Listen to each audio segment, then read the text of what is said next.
ఆంధ్రప్రదేశ్ రాష్ట్ర రాజకీయాల్లో చాలా హాట్‌గా కొనసాగుతున్నాయి. వైసీపీ పార్టీని చంద్రబాబు కూటమి సర్కార్ టార్గెట్ చేసి మరీ పరిపాలన సాగిస్తోంది. ఎక్కడ ఛాన్స్ దొరికితే అక్కడ జగన్మోహన్ రెడ్డి పార్టీని ఇబ్బంది పెట్టే ప్రయత్నం చేస్తోంది చంద్రబాబు సర్కార్.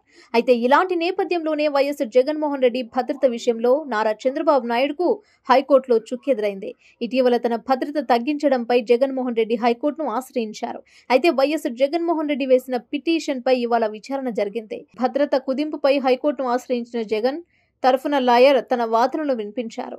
బుల్లెట్ ప్రూఫ్ వాహనం కూడా సరిగా పనిచేయడం లేదని హైకోర్టుకు జగన్మోహన్ రెడ్డి లాయర్ తెలిపారు. బుల్లెట్ ప్రూఫ్ వాహనం నిర్వహణ ఎవరిది అని ఈ సందర్భంగా హైకోర్టు ప్రభుత్వాన్ని ప్రశ్నించడం జరిగింది. బుల్లెట్ ప్రూఫ్ వాహనం ఇంటెలిజెన్స్ దేనని ఏపీ ప్రభుత్వ న్యాయవాది తెలిపారు. జగన్కు మంచి బుల్లెట్ ప్రూఫ్ వాహనం అలాగే జామర్ ఇవ్వొచ్చు కదా అని ఈ సందర్భంగా హైకోర్టు న్యాయమూర్తి ప్రశ్నించారు.